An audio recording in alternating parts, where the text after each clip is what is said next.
여러분 함께 하나님 말씀 보겠습니다. 사도행전 9장 1절에서 11절까지 말씀입니다. 제가 가지고 있는 신약성경 201페이지쯤 있습니다. 사도행전 9장 1절에서 11절까지 말씀을 함께 보겠습니다. 제가 가지고 있는 신약성경 201페이지쯤 있습니다.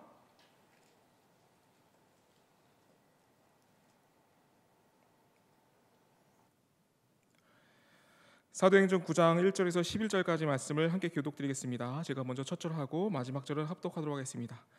사울이 주의 제자들에 대하여 여전히 위협과 살기가 등등하여 대제사장에게 가서 다메섹 여러 회당에 가져갈 공문을 청하니 이는 만일 그 도를 따르는 사람을 만나면 남녀를 막론하고 결박하여 예루살렘으로 잡아오려 함이라. 사울이 길을 가다가 다메섹에 가까이 이르더니 호련히 하늘로부터 빛이 그를 둘러 비추는지라. 땅에 엎드려져 들음에 소리가 있어 이르시되 사울아 사울아 내가 어찌하여 나를 박해하느냐 하시거늘 대답하되 주여 누구시니까? 이르시되 나는 내가 박해하는 예수라. 너는 일어나 시내로 들어가라. 내가 행할 것을 네게 이를 자가 있느니라 하시니 같이 가던 사람들은 소리만 듣고 아무도 보지 못하여 말을 못하고 서 있더라. 사울이 땅에서 일어나 눈은 떴으나 아무것도 보지 못하고 사람의 손에 끌려 다메섹으로 들어가서 사흘 동안 보지 못하고 먹지도 마시지도 아니하니라. 그때 다메섹에 아나니아라 하는 제자에게 있더니 주께서 환상 중에 불러 이르시되 아나니아야 하시거늘 대답하되 주여 내가 여기 있나이다 하니 함께 읽겠습니다. 주께서 이르시되 일어나 직가라 하는 거리로 가서 유다의 집에서 다소 사람 사울이라 하는 사람을 찾으라. 그가 기도하는 중이니라. 아멘. 여러분 이 시간 예수님이 우리를 만나주시는 때라는 이 제목 안에서 함께 오늘 본문의 은혜를 함께 나누겠습니다.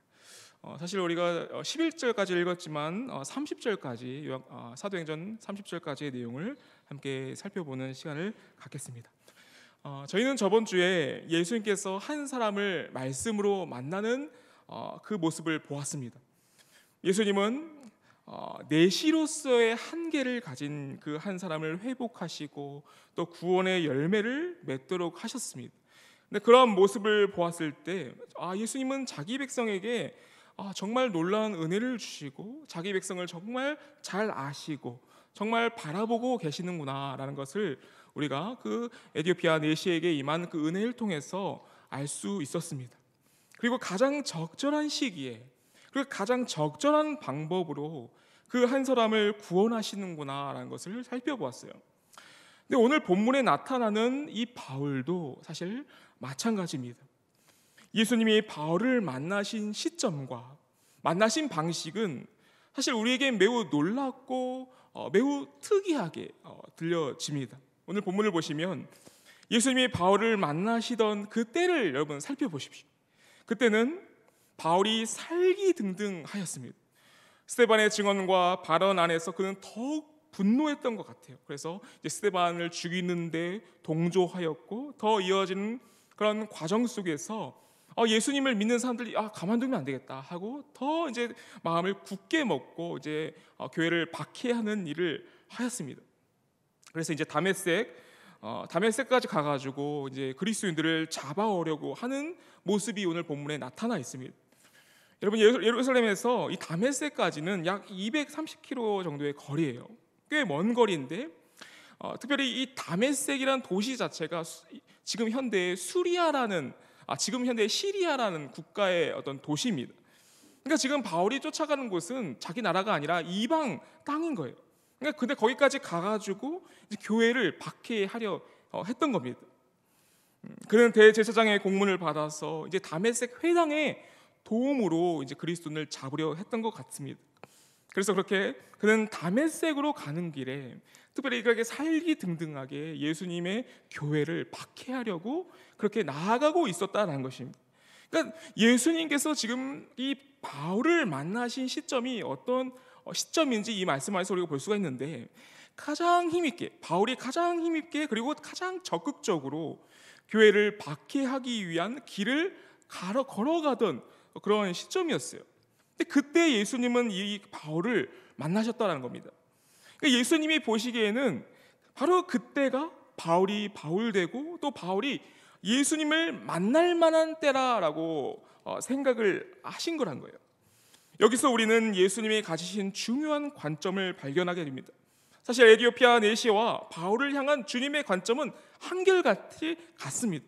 그 한 사람 한 사람이 주님을 믿고 주님께 나올 수 있도록 가장 적절한 때를 예수님은 바라보고 계신 거예요. 그래서 그러한 때에 예수님은 이 바울을 만나셨습니다. 그리고 그의 마음을 후벼파는 질문을 하나 던지시는 거죠. 사실 이 질문을 위해서 주님은 바울이 가장 사악하게 날뛰던 그때에 그를 만나셨어요. 오늘 4절 보시면 땅에 엎드려져 들음에 소리가 있어 이르시되 사울아 사울아 내가 어찌하여 나를 박해하느냐 하시거늘이라고 기록이 되어 있습니다. 지금 예수님께서는 바울에게 한 가지 질문을 던지시는 겁니다. 내가 무슨 이유로 나를 박해하느냐라는 그런 질문이죠. 근데 사실 바울은 이 질문이 마치 그의 영혼에 새겨진 것 같이 증언하게 돼요. 그는 예수님의 이런 만남, 예수님과의 만남에 관해서 앞으로 2번 더, 오늘 본문에 이렇게 3번 말하게 되는데 그 모든 증언 앞에서 자신이 교회를 핍박하였다라는 것을 증언합니다. 대표적으로 사도행전 22장 19절에서 20절에 이렇게 기록이 되어 있습니다. 내가 말하기를 주님 내가 주를 믿는 사람들을 가두고 또 각 회당에서 때리고 또 주의 증인 스데반이 피를 흘릴 때에 내가 곁에 서서 찬송하고 그 죽이는 사람들의 옷을 지킨 줄 그들도 아나이다 라고 기록하고 있어요. 지금 예수님은 이 박해를 교회를 향한 박해일 뿐만 아니라 사실 예수님을 때리고 죽인 것 같다라고 말씀을 주셨습니다. 그러니까 예수님이 이런 말씀을 하신 것이죠. 네가 나를 왜 때리고 죽이느냐라고 이렇게 말씀하시는 거예요. 사울의 이름을 2번 부르시면서 지금 바울이 저지른 일의 엄중함을 나타내셨어요. 그러니까 예수님의 이러한 말씀은 사실 바울에게 있어서 매우 송곳 같은 질문이었습니다. 그 질문의 핵심은 뭐냐면 너가 어찌하여 나를 이렇게 박해하느냐라는 그러한 질문이었어요.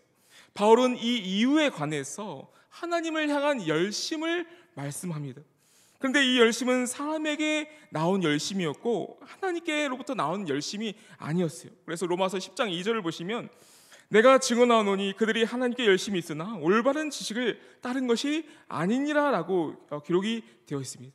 사실 스데반을 죽인 것, 사울이 스데반을 죽이는 것에 동조한 것은 스데반을 향한 거짓 증인의 증언을 더 귀를 기울이고 잘못된 지식과 열심으로 사람을 죽인 거예요. 그러니까 바울이 스스로는 내가 잘못 알아서 그랬습니다라고 말할 수 있겠지만 그가 저지른 죄는 사실 이런 거짓 증언과 또 바울이 가지고 있는 잘못된 지식 안에서 있었던 살인이라 볼 수가 있습니다.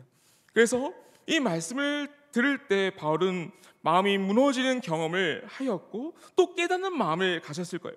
주님의 말씀 안에서 내가 핍박했던 그 교회는 주님의 몸이다. 그리고 이 교회론은 한결같은 바울이 가진 교회론이 됩니다. 이런 교회론 안에서 바울은 예수님에 관해서 생각을 했을 겁니다. 나를 구원하러 그토록 모진 고초를 당하신 그분을 내가 가진 잘못된 지식으로 또 눈이 가려진 채로 죽이고 때렸구나라는 사실을 바라보았을 겁니다. 그래서 그러한 시점에 예수님이 바울을 만나셨던 것은 예수님이 바울을 향해서 가지신 그 뜻을 바울에게 나타내기 위함이었다라는 것이죠. 주님은 오히려 그때가 바울이 예수님을 만나기 더 적합한 때라는 것을 바라보고 계셨다라는 것입니다. 바울도 그러한 사실을 너무도 잘 아는 마음 안에서 디모데전서 1장 15절을 보시면 밑부된 모든 사람이 받을 만한 이 말이요 그리스도 예수께서 죄인을 구원하시려고 세상에 임하셨다 하셨도다.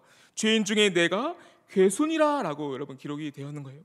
그러니까 자기를 죄인 중에 괴수라고 여기는 것은 바울이 스스로를 겸양해서가 아니라 예수님을 핍박하고 교회를 핍박했던 그 과거의 일 안에서 자기의 실체를 고백하고 있는 것입니다.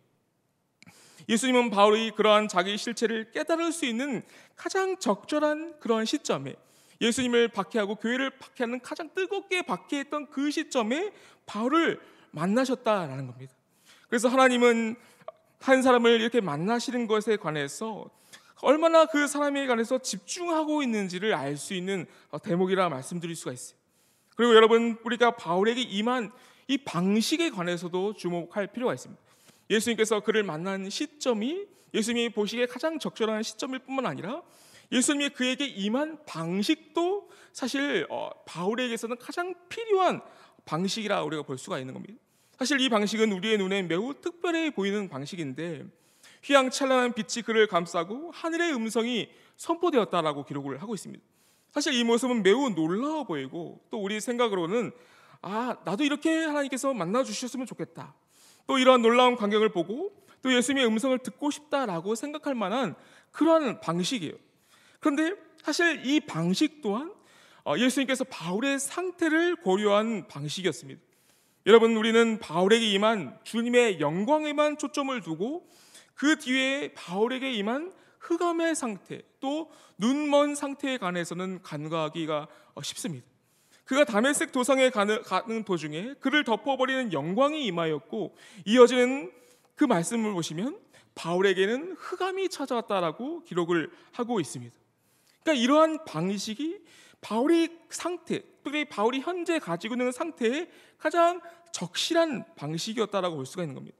그러니까 예수님의 영광 앞에서 눈이 멀어버린, 예수님의 영광을 바라보지 못한 상태로 눈이 멀어버린 그 상태가 사실 바울이 가진 진짜 상태였다라는 것입니다. 그래서 바울은 흑암에 젖은 사람이었고, 또 특별히 가장 어두운 흑암, 자기 소견이란 종교와 또 하나님의 말씀이 아닌 인간의 전통과 인간의 가르침, 인간의 유전, 그러니까 인간의 철학으로 살아왔던 그런 흑암 속에서 바울이 있었다는 거죠. 그래서 그는 말씀의 빛을 받는 그 영광 앞에서도 눈이 멀어진 채로 그 영광을 바라보지 못하는 모습을 우리에게 보여주고 있습니다. 그래서 이 방식은 우리가 매우 특별해 보이고 또 우리가 경험해 보고 싶은 어떠한 그런 마음을 가질 수 있는 방식이지만, 사실은 예수님이 바울이 가진 그 상태에 맞춰서, 바울이 가진 그 깊은 흑암에 맞춰서 이러한 방식을 통해서 이 바울을 만나셨다라는 것을 우리가 염두할 필요가 있었다라는 것입니다. 바울은 스스로 가진 자기 신념에 잠식되어 있던 정도가 다른 사람에 비해 더 도를 지나칠 정도로 더 심각한 상태였던 거예요.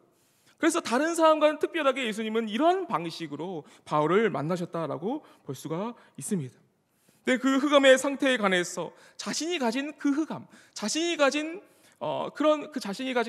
저지른 그 일에 관해서 이제 바울은 스스로에 대해서 드디어 이제 알게 되는데, 그때 바울이 받은 충격이 정말 어마어마하였다라고 우리가 생각해 볼 수 있는 본문이 이제 본문에 나타납니다. 그가 이제 사흘 동안 먹지도 마시지도 못하고 기도하였다라고 써져 있는 기록이에요. 하나님 앞에서 자신의 상태를 직면하였을 때, 하나님의 교회를 핍박하고 또 예수님을 박해하는 자신의 상태, 그리고 예수님의 영광, 예수님의 말씀 빛을 봤음에도 그것을 깨닫지 못하는 자신의 그 흑암의 상태, 그것이 바로 바울이 가진 그런 상태였고, 그것을 깨닫자마자 마치 죽은 것과 같이 사흘 동안 식음을 전폐하고 하나님 앞에서 기도할 수밖에 없는 그런 바울의 모습을 이어지는 본문 안에서 우리가 볼 수가 있습니다. 그러니까 예수님은 그를 만나시되 그의 상태 그대로 스스로 보게끔 하시려고 만나셨다라는 겁니다. 비록 그에게 흑암이 찾아왔고 다른 누군가의 도움 없이는 단 한 발자국도 나갈 수 없는 상태였지만, 그 상태에 두게 하시는 것이 바로 하나님이 그를 만나시는 가장 적실하고 좋은 방식이었다라고 우리가 볼 수가 있다는 것이죠. 여러분, 예수님은 바울을 바라보시고 바울을 바울되게 하는 시점과 바울이 가진 그 흑암의 상태 안에서 가장 좋은 방식 안에서 그를 구원하셨음을 우리가 이 시간 말씀을 통해서 볼 수가 있습니다. 결국 바울 또한 그의 한계의 자리 가운데 가장 연약하고 가장 어리석은 자리에 있을 때 예수님은 그를 인도하셨습니다. 에티오피아의 내시에 임한 그 말씀과 그 성령이 바울에게도 사실 똑같은 방식으로 임한 겁니다. 단지 바울의 상태에 맞게 더욱더 적극적으로 예수님께서는 다른 방식을 통해서 그를 구원해 내셨다라고 볼 수가 있는 거예요. 이 사실은 곧 우리에게도 적용이 됩니다. 주님이 우리를 만나신 때는 우리가 도저히 예수님 앞에 서지 못할 때, 그때에 우리를 만나셨음을 우리가 꼭 기억하셨으면 좋겠습니다. 그래서 우리가 받은 그 구원의 깊이가 얼마나 놀라운지, 또 우리를 지금까지 인도하신 하나님의 은혜가 얼마나 영광스러운지를 그 하나님이 우리를 경험하신 그때를 통해서 우리가 발견할 수가 있게 됩니다.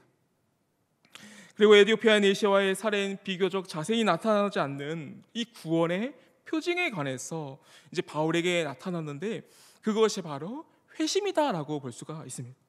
바울에게 임한 회심의 역사에 관해서 성경은 두 단어로 표시를 해요. 사도행전 3장 19절에서 말씀을 보시면 바울에게 임한 회심이 무엇인지 우리가 알 수 있습니다. 그러므로 너희가 회개하고 돌이켜 너희 죄 없이 함을 받으라. 이같이 하면 새롭게 되는 날이 주 앞으로부터 이를 것이요 라고 기록이 되어 있어요. 여기서 회개하고 돌이키다라는 것이 바울이 가진 회심의 모습이다라고 볼 수가 있어요. 여기서 회개하다라는 단어는 메타노에라는 단어를 번역한 단어입니다. 여기서 이 메타노에는 마음을 바꾸다, 다른 견해를 채택하고 받아들이다라는 뜻을 가지고 있어요. 그런데 이러한 의미 안에서 이전 견해가 어리석음을 깨닫게 됩니다. 그래서 그 이전의 견해를 가진 상태를 매우 유감으로 생각하고 양심의 가책을 느끼고 한탄하는 마음을 가지는 것이 바로 이 회개하다라는 헬라의 원어의 뜻이에요. 바울은 이 단어가 가진 이 의미를, 이 마음을 기록을 하는데, 어떤 마음을 기록을 하냐면 고린도후서 7장 10절과 11절에서 이 회개하다라는 단어가 가진 의미의 말씀을 기록을 합니다. 그 말씀을 보시면 고린도서 7장 10절을 보십시오. 하나님의 뜻대로 하는 근심은 후회할 것이 없는 구원에 이르게 하는 회개를 이루는 것이요, 세상은 근심은 사망을 이루는 것이니라. 보라, 하나님의 뜻대로 하게 된 이 근심이 너희로 얼마나 간절하게 하며 얼마나 변증하게 하며 얼마나 분하게 하며 얼마나 두렵게 하며 얼마나 사모하게 하며 얼마나 열심히 있게 하며 얼마나 벌하게 하였는가. 너희가 그 일에 대하여 일체에 너희 자신의 깨끗함을 나타내었느니라 라고 기록이 되어 있어요. 이것이 바로 메타노에라는 가진 그 마음 안에 담긴 변화라고 우리가 볼 수가 있어요. 근데 이 마음 안에 담겨지는 이 변화는 반드시 행동의 변화를 수반하게 됩니다. 그것이 바로 이제 돌이키다라는 동사로서 표현이 됩니다. 이 돌이키다는 동사는 헬라어 에피스트레포를 사용하고 있는데, 이 단어를 히브리어를 번역한 단어 슈브라는 단어를 헬라어로 번역한 단어예요. 이 슈브라는 단어가 어떻게 사용이 되냐면 호세아 6장 1절에 이렇게 사용이 됩니다. 오라, 우리가 여호와께로 돌아가자. 여호와께서 우리를 찢으셨으나 도로 낫게 하실 것이요, 우리를 치셨으나 싸매어 주실 것임이라 라고 기록이 되어 있습니다. 그러니까 이 돌이킴은 적극적으로 나의 몸을 움직여서 유턴을 하는 어떤 그런 움직임이다라고 볼 수가 있는 거예요. 그러니까 하나님의 말씀이 우리가 가진 의지와 감성과 지성, 우리가 가진 마음에 영향을 미치니까 그 말씀에 영향을 미치는 사람이 그의 행동에도 직접적으로 변화를 가지게 되었다는 거예요.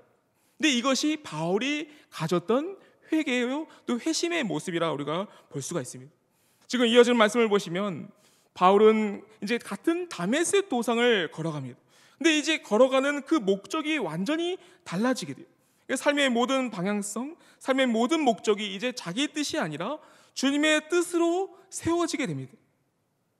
그런데 돌이키라는 요구를 받아들이기 위해서는 이러한 요구를 우리가 바울이 가져갔던 그 회심, 그리고 돌이킴과 예수님 안에서의 그 변화를 가져가기 위해서는 먼저 우리는 하나님과의 바른 관계가 필요하고, 그 관계 안에서 주님의 뜻을 인격적으로 받아들이고 이해해야 하는 그런 마음의 변화가 필수적입니다. 근데 죄는 이러한 인격적인 관계를 방해하고 파괴하는 역할을 하기 때문에 사실 이 돌이킴이란, 하나님께로 돌아가는 것이란 그 길을 막는 죄악과 또 치열하게 싸우면서 다시 돌아가는 것이다 라고도 우리가 말씀드릴 수가 있어요. 그러니까 이런 회심이 바울의 삶에 나타나는 것을 우리가 볼 수가 있습니다. 그러한 구원을 위해서 주님은 바울에게 가장 적절한 때에 가장 적절한 방식으로 그를 만나 주셨고, 그리고 그 후에 바울이 가진 특수한 상황 속에서 그를 인도해 나가셨습니다. 그런데 이제 바울에게 적용된 이 구원은 다른 사람들에게도 적용이 되는 그 구원의 방식으로 하나님은 그를 인도해 나가셨는데, 그것이 바로 이제 다른 사람을 통해서 바울이 복음을 듣게 하는 것이었고, 또 이제 세례를 받게 하는 것이었어요. 지금까지의 모든 상황은 바울이 가진 여러 특수한 상황 속에서 하나님을 그를 만나시고 또 회개하게 하시고 돌이키는 어떤 과정이었지만, 이어지는 말씀을 통해서 우리가 보게 되는 것은 그러한 특수한 상황 속에서 이제 일반적인 구원의 방식으로 바울을 인도하시는 모습을 우리가 볼 수가 있는 거예요. 오늘 본문 10절과 10절을 보십시오. 그때 다메섹에 아나니아라는 제자가 있더니 주께서 환상 중에 불러 이르시되 아나니아야 하시거늘 대답하되 주여 내가 여기 있나이다 라고 기록이 되어 있습니다. 그러니까 지금 하나님은 바울을 위해서 이제 제자 아나니아를 불러주세요. 근데 지금 아나니아도 주님의 계획, 바울을 향한 주님의 계획에 관해서 알지 못하는 상태였기 때문에 즉시 주님이 하는 일에 의문을 표합니다. 오늘 보면 13절을 보시면 아나니아가 대답하되 주여 이 사람에 대하여 내가 여러 사람에게 듣사온즉 그가 예루살렘에서 주의 성도에게 적지 않은 해를 끼쳤다 하더니 라고 기록이 되어 있습니다. 그러니까 이러한 아나니아가 예수님께 이런 질문을 하는 거죠. 그러자 예수님은 바울을 세우신 목적을 말씀하시고, 아나니아는 그 말씀을 듣고 이제 바울에게 안수하고 세례를 주는 모습을 우리가 말씀을 통해서 볼 수가 있어요. 사도행전 9장 17절과 18절 보시면 이렇게 기록이 되어 있습니다.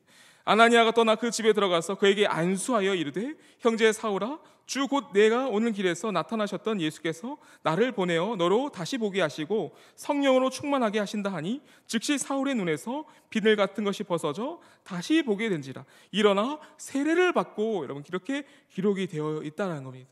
즉 이제 예수님은 한 제자를, 아나니아라는 제자를 이제 부르셔서 그 바울에게 복음을 듣게 하시고 그 복음을 받아들이는 자 안에서 세례를 받게 하시는 모습을 우리가 볼 수가 있습니다.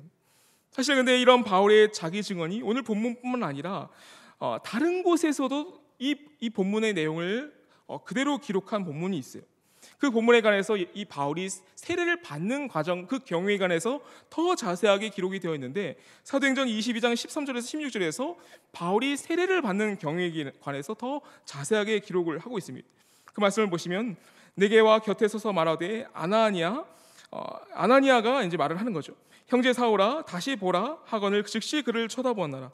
그가 또 이르되 우리 조상들이 하나님이 너를 택하여 너로 하여금 자기 뜻을 알게 하시며 그 의인을 보게 하시고 그 입에서 나오는 음성을 듣게 하셨으니 내가 그를 위하여 모든 사람 앞에서 내가 보고 들은 것에 증인이 되리라. 이제는 왜 주저하느냐? 일어나 주의 이름을 불러 세례를 받고 너의 죄를 씻으라 하더라 라고 기록이 되어 있는 겁니다. 여기서 바울은 하나님이 바울을 세우신 목적을 듣게 되고 예수님이 증인이 되고 예수님을 만난 자로서 또 이방인을 위한 사도의 직분을 가진 자로서 이제 세례를 받게 된다는 거죠. 근데 사실 이러한 소명은 아나니아에게만 들은 것이 아니라 예수님도 바울에게 동일하게 주신 말씀이에요. 사도행전 26장 16절에서 17절에는 이렇게 기록이 되어 있습니다.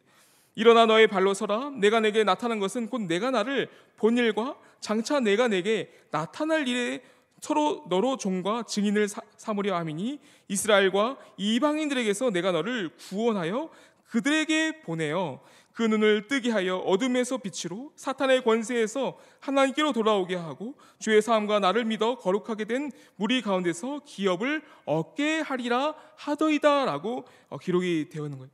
즉 바울은 아나니아와 예수님의 증언 안에서 또 성령 안에서 사도로 세워지게 되었고, 이러한 사실을 바라보고 이러한 사실을 받아들이는 마음 안에서 자신의 모든 것을 쏟아부을 것을 바라보면서 세례를 받았고, 또 성령께서 그 세례의 자리 가운데 옛 자아와 사울이 가진 옛 자아와 옛 사울을 죽는 그 자리를 바울에게 허락하셨다라고 볼 수가 있는 거예요. 그리고 성령이 그에게 임하였고 바울은 성령 안에서 충만하여져서 그 말씀에 순종하여 다메섹의 회당에서 복음을 전파하는 그 자리에까지 나아갔음을 우리가 오늘 본문 이 사도행전 9장을 통해서 볼 수가 있다는 것입니다. 다메섹에서 바울은 복음을 전하다가 그 목숨에 위협을 받자 이제 제자들이 바울을 광주리에 실어서 성벽에 내보내는 그런 모습이 이제 기록이 됩니다. 그 성벽에 내려와서 그는 아라비아와 다메섹을 오가면서 복음을 전하였고 또 3년 후에 예루살렘에 이르러서도 예루살렘 안에서도 복음을 전하는 일을 지속하였다라고 우리가 볼 수가 있다는 것이죠. 그러니까 지금 바울이 변화, 특별히 예수님이 그를 불러주시고 또 아나니아를 통해서 그에게 세례를 주신 그 성령이 충만한 그 일 안에서 바울은 이제 자기 소명을 확인하게 되었고 이제 바울이 가진 그 자기 소명을 순종하고 예수님의 복음을 전파하는 그 사도로서의 직분을 가진 자로서 살아가게 됨을 우리가 볼 수 있게 된다는 것이죠. 특별한 방식으로 예수님은 바울을 인도하셨지만 또 우리가 받을 만한 그 구원의 방식으로 또한 예수님은 그를 인도하여서 또 바울이 가진 그 소명의 직분을 바울은 감당하였다라고 볼 수가 있다라는 것입니다. 또한 이어지는 우리가 바울의 삶을 보면 바울은 구약 성경을 통해서 이 예수님에 관해서 또 다시 보고 들었음을 우리가 볼 수가 있어요. 바울이 다른 서신서와 다른 교회의 편지를 쓰는 것을 보면 특별히 구약 성경 안에 담겨진 예수님에 관해서 기록하고 있는 모습을 볼 수가 있습니다. 그러니까 바울은 공생애 동안 예수님의 말씀은 듣지 못했지만 구약 성경을 통해서 예수님이 누구인지를 보고 들었고 그 보고 들은 예수님을 전파하는 그러한 삶을 살아갔다라는 것이죠. 그러니까 바울은 이 예수님을 믿는 믿음과 또 예수님을 믿는 믿음으로만 구원을 얻는 것에 관해서 가르쳤습니다. 과거에 바울은 그 율법과 또 바리새인으로서의 삶을 살아갔지만 예수님을 믿고 예수님이 가지신 말씀, 예수님이 그에게 주신 말씀 안에서 그리스도를 깨닫고 예수님이 누구신가를 깨닫고 그 즉시 바울은 과거의 그 율법을 중시하고 또 바리새인의 삶의 모든 과정을 버리고 이제 복음을 전파하는 자로서 살아갔음을 우리가 사도행전 말씀을 통해서 볼 수가 있다는 것이죠. 여러분, 이 말씀들을 우리의 삶에 적용해 보겠습니다. 먼저 주님은 우리를 만나 주셨어요. 또 가장 적절한 때에 또 정확한 방식으로 우리를 인도하셨습니다. 그리고 그 만남은 우리의 삶을 변화하는 가장 강력한 울림에 대해서 우리 안으로 찾아오셨습니다. 이제 우리는 예수님에 관해서 더욱 자세히 들어야 합니다. 그리고 예수님을 우리의 하나님이고 우리의 주인으로 받아들여야 합니다. 그래서 예수님은 그러한 우리에게 여러 방식으로 우리에게 말씀을 들려주십니다. 그 말씀을 들려주시는 목적은 우리의 변화와 우리의 돌이킴뿐만 아니라 이 말씀을 전파하는 자로서 우리를 세우시려고 그 은혜 안에서 예수님의 말씀을 듣게끔 하신다라는 거예요. 그래서 예수님은 자신을 보는 눈이 복되다라고 하셨고 그 보는 눈 안에서 과거의 삶을 돌이켜서 예수님께로 나아가는 삶이 복되다라고도 말씀을 하셨어요. 그래서 우리에게 부어진 이 그리스도를 아는 지식과 또 우리를 돌이키기 위해서 우리를 만나주신 그 예수님의 은혜가 얼마나 복된 것인지를 이 시간 우리가 꼭 생각을 해봤으면 좋겠습니다. 그래서 그 은혜 안에서 우리는 주님을 바라보는 눈과 주님의 말씀을 듣는 귀를 얻었습니다. 그래서 우리를 만나신 그때에 가장 귀중한 복을 우리에게 주셨어요. 그래서 이 말씀을 우리가 듣고 이 말씀을 위해서 살아가는 우리 한 명 한 명이 되기를 소원하고 기도합니다.